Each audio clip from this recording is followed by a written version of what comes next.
जय हिंद स्टूडेंट्स, मैं राहुल राज और मैं आप लोग का स्वागत करता हूँ अपने इस यूट्यूब चैनल पे। और यह हमारा क्लास 9th फिजिक्स का सेकेंड चैप्टर का लास्ट वीडियो है और इस टॉपिक में हम लोग पढ़ेंगे law of conservation of momentum. ठीक है, law of conservation of momentum तो पता होना चाहिए मुझे। मोमेंटम के बारे में हम लोग जान चुके हैं। मोमेंटम को पी से डिनोट करते हैं और उसे बोलते हैं मास into velocity. That means the product of the mass and the velocity of any moving body is called the momentum. अगर ये मोमेंटम के बारे में आप नहीं देखे हुए तो इसका मतलब सबसे पहले जाकर आप मेरा प्रीवियस वीडियो देखे। मैं क्लास 9th के फिजिक्स और केमिस्ट्री अपने प्लेलिस्ट में कंटिन्यू में टॉपिक बाय टॉपिक मैं क्या करा रहा हूँ, आपको सिलेबस कंप्लीट करा रहा हूँ। ओके, तो आप जाकर सबसे पहले उस वीडियो को देखे जिसमें मैंने मोमेंटम पढ़ाया हुआ हूँ और Newton third law, first law, second law, ये सब के बारे में मैंने पढ़ाया हूँ। तो उससे पहले जाकर टॉपिक देखे तब ये टॉपिक बहुत ही बेहतर समझ आएगी। और यह हमारा क्लास 9th फिजिक्स चैप्टर 2 का लास्ट वीडियो है। इसके बाद हम लोग चैप्टर 3 ग्रेविटेशन स्टार्ट करेंगे। तब तक आप लोग हमारे यूट्यूब चैनल के साथ बने रहिएगा। आते नेक्स्ट क्या होता है टॉपिक। तो मैंने आपको अभी जस्ट समझाया था कि मोमेंटम क्या होता है। कोई भी मूविंग बॉडी होता है, जैसे ये बॉडी है, इसकी मास क्या है, एम है और मूव कर रही है वो वेलोसिटी बी से, तो मोमेंटम को डिनोट करते हैं पी से। और फॉर्मूला होता है मास इनटू वेलोसिटी। फॉर्मूला क्या है, यही डिफिनेशन होता है, the product of mass and the velocity of any body is called the momentum. और बताए थे मोमेंटम एक वेक्टर क्वांटिटी है। कैसा क्वांटिटी है, वेक्टर क्वांटिटी है। और साथ में ये भी बताया था यहाँ पे यूनिट मास को हो जाएगा केजी और वेलोसिटी हो जाएगा मीटर पर सेकंड, यानी केजी मीटर पर सेकंड जो यूनिट होगा ये किसका हो जाएगा, मोमेंटम को हो जाएगा। अब बात करते हैं कंजर्वेशन का मतलब। कंजर्वेशन का मतलब वो रिमेन कांस्टेंट रहना। दैट मींस अमाउंट में कोई चेंजिंग नहीं होता, उसको कंजर्वेशन बोलते हैं। नहीं बोलते हैं law of conservation of energy. That means what, energy conserve है। Energy neither be created nor be destroyed. Energy neither be created nor be destroyed, it only transform from one form to another form। ये होता है। तो similarly law of conservation momentum का भी मतलब होता है momentum neither be created nor be destroyed. Momentum क्या होता है, ना क्रिएट होता है ना ही डिस्ट्रॉयड होता है। That means momentum of a system be constant. Momentum of a system भी कांस्टेंट। ये मोमेंटम हमेशा कांस्टेंट होता है। मैं कैसे समझूंगा इस चीज को, मैं अभी प्रूफ करूंगा इसके लिए। तो जैसे प्रूफ करने के लिए मैं क्या यूज करूंगा, यहाँ देखो कि मान लो एक पाथ हुआ, ओके, और दो बॉडी है। एक बॉडी का मास m1 है और एक बॉडी का मास क्या है, m2 है। ठीक है, और यह दोनों बॉडी की वेलोसिटी, मान लो इसका वेलोसिटी क्या है, v1 है और इसकी वेलोसिटी क्या है, v है। और ये दोनों इस डायरेक्शन में क्या कर रही है, मूवमेंट कर रही है। आई होप समझ आ रहा होगा। और after some time both body become collide. Collide मतलब टक्कर हुआ। तो मास तो रहेगा m1 और इसका मास क्या रहेगा, m2 रहेगा। ठीक है, इसका ही मास रहेगा m2। और देखो इस बॉडी में दोनों टक्कर किया तो दोनों में तो फोर्स लगता होगा। बॉडी 1 बॉडी 2 पे और बॉडी 2 बॉडी 1 दोनों में फोर्स लगाएगा। तो मान लेते हैं बॉडी m1 जो लगाता है f1 फोर्स लगा रहा है और बॉडी जो लगाता है वो f2 फोर्स लगा रहा है, बॉडी 2। अब बताइए न्यूटन थर्ड लॉ क्या बोलता है, दोनों फोर्स इक्वल होगा बिकॉज दोनों एक दूसरे को कोलाइड किया। बट दोनों का साइन क्या होगा, अपोजिट होगा, एक को माइनस करना पड़ेगा। ठीक है, यानी यहाँ पर क्या हुआ, when the both body collide, यानी पोजीशन नंबर ए ये रहा और पोजीशन नंबर बी यह रहा।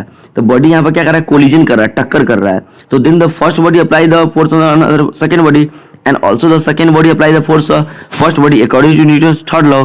Both of the equal magnitudes but opposite in directions. That means I consider F1 equal to minus F2 and after this the body remain the moving। और उसके बाद ये body M1 मास का M1 हो गया और बॉडी का मास क्या हो गया, M2 हो गया। और अभी भी क्या कर रहा है, मूव ही कर रहा है। तो मान लेते हैं, सॉरी यहाँ पे U1 ले लेते हैं इनिशियल वेलोसिटी और यहाँ पे ले लेते हैं इनिशियल U2 और ये हो जाएगा फाइनल वेलोसिटी V1 और ये फाइनल वेलोसिटी क्या हो जाएगा, V2 हो जाएगा। ओके, तो देखते हैं। अब बताओ ये F1 इक्वल टू F2 है। F1 इक्वल टू F2 जो सके बी केस में, सी केस नहीं। तब बताइए क्या हो जाएगा। अभी F1 is equal to minus F2 है। तो आपको पता होगा फोर्स बराबर मास इंटू एक्सेलरेशन होता है according to Newton second law. ठीक है, तो क्या हो जाएगा, mass 1 into acceleration 1 equal to minus of mass 2 acceleration 2। ये ऐसे क्योंकि कहाँ से अप्लाई किए, तो न्यूटन सेकेंड लॉ से अप्लाई किए। न्यूटन सेकेंड लॉ में पढ़ाया गया था force equal to mass into acceleration. अब आते हैं, मैं एक्सेलरेशन का फॉर्मूला आप लोगों को बता चुका हूं प्रीवियस वीडियो में, नहीं जानते तो पहले क्लास जाकर देख ले। v minus u by T, change in velocity by per unit time is called the acceleration.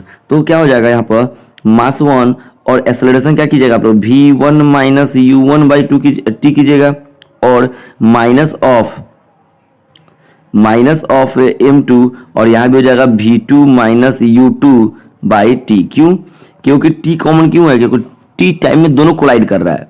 So here the T time same both. तो यहां देखो अगर ये टी टाइम से होते, टी से टी कैंसिल होगा दोनों साइड में, होगा कि नहीं होगा। अब आते हैं नेक्स्ट हम लोग।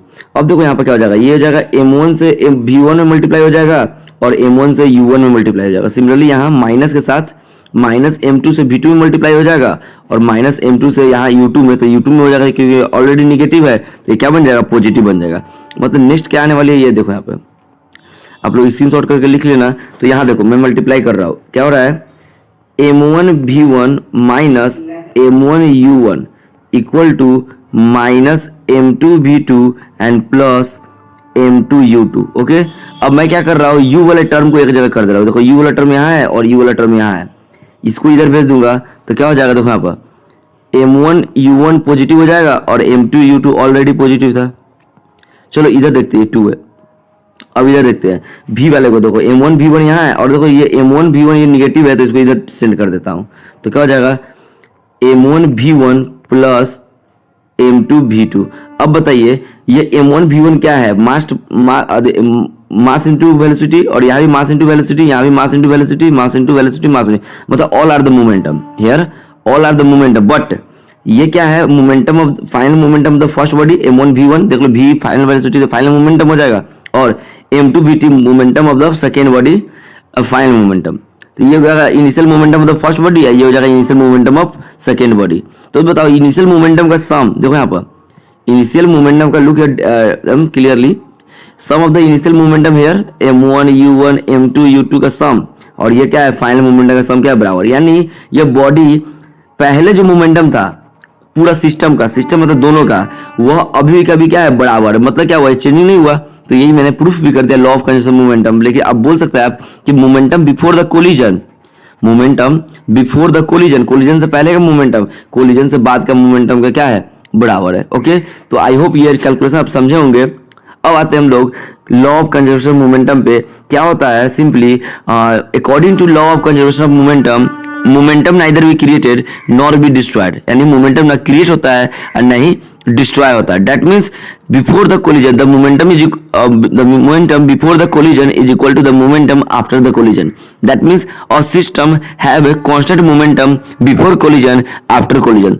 यहाँ बात करते हैं सिस्टम क्या होता है, जब भी हम कोई एक से ज्यादा बॉडी की बात करते हैं ना, कोई भी चीज में एक से ज्यादा चीज की बात करते हैं, उसको सिस्टम नाम दिया जाता है। जैसे आपका स्कूल भी एक सिस्टम है, क्यों नहीं बोलते कि सिस्टम में रहा करो, स्कूल के अपना एक सिस्टम है, तो सिस्टम क्यों बोलते हैं, बिकॉज स्कूल में टीचर्स है, स्टूडेंट्स है, स्टाफ है, बहुत सारे थिंग्स मिलकर एक स्कूल काम कर। सिंगल स्कूल में एक स्टूडेंट नहीं होता है, केवल टीचर नहीं होता है, बहुत सारे चीज प्रिंसिपल डायरेक्टर सब मिलने के बाद एक स्कूल बनती है। So school is called also the system. तो यहाँ क्या था, पाथ पर 2 बॉडी मूव कर रहा था। तो क्या होता है यहाँ पर, देख लो मैं यही लिखा हुआ है यहाँ पर कि momentum neither be created nor be destroyed. और ये क्या लिखा हुआ है, ये देखो क्या है, आप लोग कैसे लिखिएगा, law of conservation of momentum का डेफिनेशन अब इस नोट्स में नहीं लिख लो, मैं बता रहा हूँ। According to law of conservation of momentum, momentum neither be created nor be destroyed, that means momentum before the collision is equal to momentum after the collision. वैसे मैं इसको भी पढ़ देता हूँ, इंपॉर्टेंट जो है मैंने आपको बता दिया। यहाँ देखो, when two or more than two bodies act upon another, जब एक दूसरे पर क्या करता है, एक्ट करता है, their momentum remain constant। उसका मोमेंटम क्या होता है, their मतलब सबका मोमेंटम क्या था, कांस्टेंट। कब, प्रोवाइडेड नो एक्सटर्नल फोर्स, मतलब बाहरी फोर्स उसका कोई नहीं लगता। देखो यहाँ पर बॉडी चल रही थी, अपनी वेलोसिटी चल रही थी, टक्कर भी मारी तो अपनी मारी, मतलब एक्सटर्नल कोई फोर्स अप्लाई नहीं किया। अगर एक्सटर्नल फोर्स अप्लाई हो जाएगा तो मोमेंटम कंजर्व नहीं रहेगा। तो उस फोर्स के अकॉर्डिंग याद करो Newton second law, change in momentum directly proportional to applied force. तो वो मोमेंटम चेंज करेगा कब, जब फोर्स अप्लाइड होगा। लेकिन मैं यहां बताने की कोशिश कर रहा हूं मोमेंटम कांस्टेंट कब होगा, जब कोई बाहरी फोर्स इस पर एक्ट करेगा नहीं। वही देखो यहां पर मैंने इसको प्रूव किया जस्ट। क्या है, 2 मास है, m1 मास m2 मास, u1 वेलोसिटी u2 दोनों कोलिजन हो रहा है, यहाँ पर फोर्स लगेगा f1 f2 लगेगा, और ये होगा फाइनल वेलोसिटी का। क्या लिखा हुआ यहाँ पर, लिखा हुआ है यहाँ पर देखो, momentum after collision m1 v1 m2 v2 आया था, अभी मैंने सम किया था प्रूफ में, और before collision mu u1 m2 u2। Okay, यहाँ पर कोलिजन हो रहा है। देखो क्या है, from the third law f1 equal to f2 but negative sign के साथ। तो मैंने लिखा हुआ जैसा प्रीवियस लिखा था, m1 a1 m2 a2, a का फॉर्मूला एक्सेलरेशन का फॉर्मूला डाला, टी कैंसिल हो गया, क्रॉस मल्टीप्लाई किया, और इससे पहले क्या गया, u वाला का एक जगह कर दिए एक साथ और v वाला के साथ, मतलब ये फाइनल हो गया, v मतलब फाइनल और u मतलब इनिशियल, क्योंकि होता है u से v वेलोसिटी चेंज होता है। तो ये क्या हो गया, initial momentum equal to final momentum. Initial momentum, look here, this is the initial momentum equal to final momentum. That means I here prove that what, law of conservation of momentum. Question कैसा आएगा board में, या कहीं भी पूछा जाए what is the law of conservation of momentum and prove that, तो statement लिखेंगे momentum according to the law of conservation momentum, momentum neither be created nor be destroyed, it only that means initial momentum equal to final momentum. और proof करने के लिए formula proof कर देंगे जो मैंने अभी प्रूफ किया। अब आते हैं इस पे हम लोग क्वेश्चन बनाएंगे। पहले ये देख लेते हैं टोटल मोमेंटम बिफोर कोलिजन, मतलब कोलिजन होने से टक्कर होने से पहले का मोमेंटम और टक्कर होने के बाद का मोमेंटम क्या तो बराबर होता है। अब इस पर कौन कौन से क्वेश्चन हम लोग बनाएंगे, तो दो टाइप का क्वेश्चन जनरली इस पर पूछेगा आपसे, एक रॉकेट लॉन्चिंग का और दूसरा bullet fired from the gun. आपको पता है अभी जस्ट मैंने पढ़ाया था न्यूटन थर्ड लॉ पे एक्ट करता है, जब भी बुलेट फायर करते हैं तो गन क्या होता है बैकवर्ड जाता है, इसको बोलते हैं रिकॉइल ऑफ गन। ये लॉ ऑफ कंजर्वेशन मोमेंटम बनाएंगे। और क्या याद रखना, मैं अभी जस्ट बता रहा हूं क्या करेंगे उस केस में, कुछ भी दिया हुआ कितना कुछ बोले से फर्क नहीं पड़ता है, टक्कर से पहले यानी बुलेट और गन पर था, मतलब अब यहाँ क्या करेंगे हम लोग, गन वाला जो भी क्वेश्चन आएगा, गन बुलेट का क्वेश्चन आएगा तो क्या कर देंगे, मोमेंटम ऑफ गन पीजी लिख रहे हैं, मतलब क्या हुआ momentum of gun is equal to PB लिख रहे हैं मोमेंटम ऑफ बुलेट, ये कर देंगे बस। बुलेट और गन से क्वेश्चन होगा तो momentum of gun is equal to momentum of bullet कर देंगे, यानी मास ऑफ क्या हो मोमेंटम तो मास इनटू वेलोसिटी, तो mass of gun into mass of bullet, sorry mass of नहीं sorry velocity, momentum mass into velocity होता है ना, ओके ये लुक एक मिनट, हाँ ये वेलोसिटी हो जाएगा, velocity 1 equal to momentum of bullet मतलब मास ऑफ बुलेट और वेलोसिटी ऑफ बुलेट कर देंगे। तो इसमें क्या होगा देखो 1 2 3 4 चीज में 3 चीज दिया रहेगा, ऑटोमेटिकली हम लोग क्या करेंगे एक चीज निकाल लेंगे। तो बहुत आसान होता बनाना, बट याद रखना कैलकुलेशन हम लोग क्या करेंगे 1 यूनिट में कर, क्या दिया हुआ देखो यहाँ पर। अब बुलेट ऑफ द मास 10 ग्राम, मतलब बुलेट का मास दिया हुआ था, यानी क्या लिख देंगे MB। शॉर्टकट में अगर बुलेट का मास लिखा है 10 ग्राम है तो 10 ग्राम ऐसा में नहीं है तो क्या करेंगे 10/1000 कर देंगे, क्या हो जाएगा kg हो जाएगा। Fire from a gun of the mass, यानी मास ऑफ द गन दिया हुआ है, यानी mg mass of the gun कितना दिया हुआ 6 kg। देख लो सोचने वाली बात है, गन 6-7 kg का होता है, बुलेट ग्राम में होता है। With the velocity of 300 metre per second, look here 300 metre per second, कौन bullet fire from the gun, यानी वेलोसिटी ऑफ द बुलेट दिया हुआ है, कितना दिया हुआ है 300 मीटर पर सेकंड। अब बताओ क्या नहीं पता इसमें, वेलोसिटी ऑफ द गन नहीं पता है तो क्या करेंगे हम लोग, इसका प्रोडक्ट इसके प्रोडक्ट का बराबर कर देंगे। सिंपल, एक ही वर्ड याद रखना है, जब भी मुझे गन से और बुलेट से रिलेटेड क्वेश्चन बनाना होगा तो क्या करेंगे momentum of the gun is equal to momentum of the bullet कर देंगे। अब देखो यहाँ पर क्या हो जाएगा, मान लेते ये x है, ओके तो क्या हो जाएगा 6 into X is equal to 10/1000 into 300 कर देंगे, 300 यहाँ पर। अब देखो यहाँ पर 10 कैंसिल, 00 कैंसिल, ये 3 से कट जाएगा 2 टाइम्स में तो क्या आ जाएगा 2x इज इक्वल टू क्या आ जाएगा 1 आ जाएगा। तो बताइए x इज इक्वल टू क्या आ जाएगा 1/2 मतलब 0.5, यानी गन जो होगा ना 0.5 मीटर पर सेकंड से क्या करेगा बैक जाएगा। अब बताओ bullet 300 metre per second speed से जा रही थी और गन 0.5 मीटर पर सेकंड, क्यों, क्योंकि गन का मास ज्यादा है, आपको पता था force is equal to mass into acceleration में से फॉर्मूला निकाल के आपको समझाए थे लास्ट क्लास में, आप देख सकते हैं मैं सब कुछ बता रहा हूं आप लोग को। F/m is equal to a होगा, देखो यहाँ पर एक्सेलरेशन का इनवर्सली रिलेशन आया कि नहीं आया मास के साथ, मास ज्यादा तो वेलोसिटी कम, देखो मैंने वही बनाया, आप स्क्रीनशॉट ले सकते हैं, क्वेश्चन को लिख के समझिएगा, मैंने समझा दिया। देखो यहाँ पर बुलेट का मास लिखे हुए हैं, वेलोसिटी ऑफ बुलेट लिखा हुआ है, mass of the gun, velocity of क्या किया momentum of bullet equal to momentum of gun किए हुए हैं, और सॉल्व करने के बाद आपका आंसर आ गया वो 0.5। सिमिलरली आता है अदर क्वेश्चन पे, यहाँ देखो ये क्वेश्चन तो जस्ट मैंने डील किया, उसी बेसिस पे बनने वाला है। और कार ए, दो कार है, एक कार का नाम क्या है car A of mass 1500 kg travelling at speed, मतलब पहला कार जो है वही आपको जो बॉडी बनाया था M1 M2, यहाँ पर M1 की जगह A और B नाम दिया हुआ है। तो एक कार क्या है, देखो यहाँ पर एक कार है, ये कार मान लेते हैं कार है, A कार है और इसका मास कितना है 1500 kg है, ओके, और ये 25 मीटर पर सेकेंड की स्पीड से चल रही है। और दूसरी कार यहाँ पे है, अनदर कार B, दूसरी कार कौन है B है, और ये कितने की स्पीड से चल रही है, सॉरी पहले मास देख लेते हैं, ये 1000 kg की कार है और वेलोसिटी इसका कितना है 15 मीटर पर सेकेंड। फिर बोल रही है आफ्टर कोलिजन, लिखा हुआ है same direction after collision the velocity, अब कोलिजन हुआ होगा दोनों कार का यहाँ पर और दोनों का वेलोसिटी अलग अलग होगा, बट मास वही रहेगा, ये भी 1500 हो जाएगा, ये भी 1000 का ही मास रहेगा, लेकिन वेलोसिटी अब दिया हुआ है, लिखो कार ए का वेलोसिटी 20 हो जाता है, कार ए का वैल्यू कितना हो जाता है 20 मीटर पर सेकंड हो जाता है वेलोसिटी। तो पूछा होगा फाइनल वेलोसिटी अनदर का माना था x। अब बताओ ये क्या है u1 है, ये क्या है u2 है, ये क्या है मास 1 है, ये क्या है मास 2 है। अभी जिसमें मैंने पता था m1 u1 plus m2 u2 बराबर m1v1 प्लस m2v2, तो यहाँ पे x अननोन रहा कि नहीं रहा, और इससे क्या कर लेंगे अभी जस्ट प्रूफ किया उसी वजह से। देखो यहाँ पर mass of the car A 1500, velocity of the car इतना, mass of the car B इतना, वेलोसिटी ऑफ कार B, फिर से आफ्टर कोलिजन का बात हो, मास वही रह जाएगा, वेलोसिटी ये रहेगा, मास वही रहेगा, बट वेलोसिटी पता नहीं, मान लेंगे x या v माना गया, यहाँ पर v माना गया हुआ तो v मान लेंगे। अब देखो क्या होता है, according to law of conservation of momentum, ठीक है ना, the momentum before the collision equal to the momentum after the collision. Look here, यही काम करना है, यहाँ पे दो चीज कोलाइड कर रहा था इसीलिए, और इससे पहले फायर्ड हो रहा था बुलेट का मोमेंटम और किसका मोमेंटम, गन का मोमेंटम बराबर कर देता। अब देखो यहाँ पर इस क्वेश्चन को आप सॉल्व कीजिएगा तो एक अननोन का भी रहा, बाकी सबका वैल्यू को पता है, आपको तो मल्टीप्लिकेशन डिवीजन आता होगा, सॉल्व कर लेंगे तो पता चलेगा 22.5 मीटर पर सेकंड आ जाएगा सेकेंड कार जो बी है ना आफ्टर कोलिजन का वेलोसिटी। एकदम आसान होता है। चलो अब आते हैं अगले टॉपिक की ओर। यहाँ देखो फिर से क्वेश्चन, टॉपिक नहीं सॉरी, एक और क्वेश्चन देखते हैं। Bullet of the mass 10 gram moving with the velocity, यानी क्या दिया हुआ यहाँ पे, देखो सिंपल अभी अप्लाई करते हैं। 10 ग्राम में तो 10/1000 हो जाएगा, और 400 इसका ये क्या होगा, बुलेट 400 है, सॉरी एक मिनट रुक जाओ फिर से कर देता हूं मैं। देखो क्या है, 10/1000 हो जाएगा, और बाई में कितना हो जाएगा, 400 ग्राम हो जाएगा,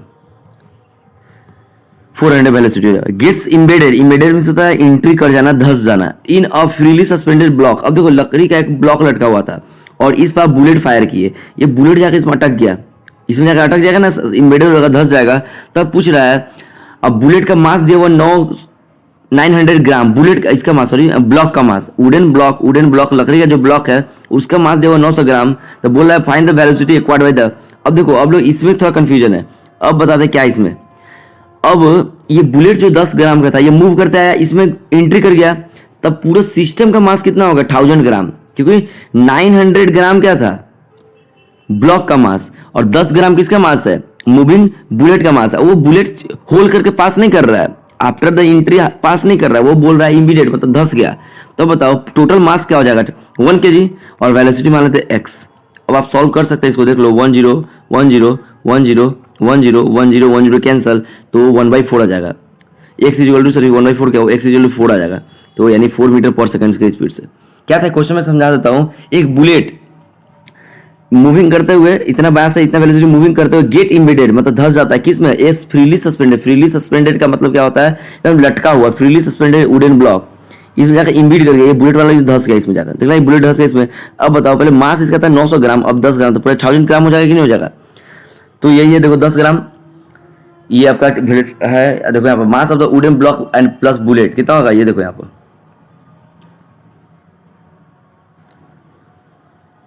तो आई सॉल्व दिस क्वेश्चन, थोड़ा गलत इसको सॉल्व कर दिए, यहाँ पर 1 kg नहीं होगा, 910 ग्राम हो जाएगा, 910 ग्राम हो जाएगा, सॉरी ठीक है 910 ग्राम हो जाएगा, ये मैंने गलत है 1000 डायरेक्ट है, मुझे 100 समझ आ गया था, इंप्रूवमेंट कर लेना। तो मास ऐड कर दिए, अब क्या करेंगे, law of conservation momentum apply करेंगे। देखो मास of the bullet and velocity of bullet into करेंगे मास ऑफ द सिस्टम मतलब वो वुड में क्या था, ये लकड़ी था, सॉल्व करेंगे तो आंसर आ जाएगा 4.4 मीटर पर सेकेंड। अगले क्लास में हम लोग एक डिफिनेशन टर्म देख लेते हैं जो जनरली आपके क्लास 9th में, इंपल्स क्या होता है, डिफिनेशन टर्म में क्या है, इंपल्स को बोलते हैं, इंपल्स जो होता है force into time, the product of force and the time of the any body is called the impulse. बस यानी फोर्स और टाइम के प्रोडक्ट को हम लोग क्या बोलते हैं, इंपल्स बोलते हैं। अब बताओ इंपल्स भी एक वेक्टर क्वांटिटी है, इंपल्स का यूनिट क्या हो जाएगा, न्यूटन सेकेंड हो जाएगा, और न्यूटन की जगह हम बोल सकते हैं kg मीटर पर सेकेंड स्क्वायर था, अब बाई में सेकेंड आ जाएगा ना, तो ये सेकेंड से इंटू करेंगे, 1 सेकंड से सेकंड कट जाएगा, यानी क्या जाएगा kg मीटर पर सेकंड, यानी देखो यहाँ पर kg मीटर पर सेकंड, ये कहीं ना कहीं मोमेंटम का भी है, यानी इंपल्स एक तरह का मोमेंटम के बराबर होता है। The product of the force and the time is called the impulse, the product of the force and the time is called the impulse, the change in momentum is called the impulse also. कैसे, देखो यहाँ पर proof करके दिखा दे, force is equal to del P by time होता है कि नहीं होता है, बताए थे न्यूटन सेकेंड लॉ के according force del P by T होता है, तो आप लिख सकते हैं force into time equal to del P. अब बताइए अभी फोर्स इनटू टाइम को क्या बोले थे, इंपल्स बोले थे, और डेल पी क्या है, चेंज इन मोमेंटम, यानी चेंज इन मोमेंटम जो होता है वो इंपल्स के बराबर होता है। ठीक है, तो यहाँ देखो वही मैंने यहाँ पर क्या प्रूफ किया हूँ, देख लो यहाँ पर force is equal to del P by T, del P का वैल्यू डाले, क्रॉस मल्टीप्लाई कर देते, सिंपल यहाँ पे क्रॉस मल्टीप्लाई कर देते तो डेल पी आ गया था, इंपल्सिव डेल पी, यानी बोल सकते हैं rate of change in momentum is called force. क्या है, rate of change in momentum is called force, ये कौन है? न्यूटन सेकेंड लॉ है। और change in momentum is equal to impulse I. Change in momentum equal to impulse होगा, but rate of change in momentum जो होगा वह force के बराबर होगा। और एक चीज ये देखो क्या लिखा हुआ नोट में, इनर्शिया मास का इक्वल होता है, सर इनर्शिया डायरेक्टली प्रोपोर्शनल मास। जैसे अगर मान लो एक ट्रक है और एक छोटा सा कार है, दोनों रुका हुआ है, तो इनर्शिया क्या रुका हुआ, अब इसमें फोर्स लगा आपको मूवमेंट कर रहा है, तो ज्यादा फोर्स किस में लगाना पड़ेगा? ज्यादा इनर्शिया किस में है? ये ट्रक में। क्यों? क्योंकि इसमें ज्यादा फोर्स लगाना पड़ेगा, क्योंकि ये ट्रक में ज्यादा ज्यादा पावर है अपने पोजीशन को मेंटेन करके रखने के लिए। यानी ये हम लोग बोल सकते हैं mass directly proportional to inertia, या बोल सकते हैं inertia directly proportional to mass. यानी जितना ज्यादा मास होगा बॉडी का, उतना ज्यादा उसमें क्या होगा, इनर्शिया वाला प्रॉपर्टीज होगा। और ये था हमारा ये टॉपिक लास्ट। अब हम लोग कल की क्लास में पढ़ेंगे, कल के नेक्स्ट वीडियो पढ़ेंगे ग्रेविटेशन जो चैप्टर 3 है। तब तक आप बने रहिए मेरे इस यूट्यूब चैनल के साथ और वेट कीजिए थर्ड चैप्टर का वीडियो ग्रेविटेशन का। ओके, धन्यवाद, जय हिंद।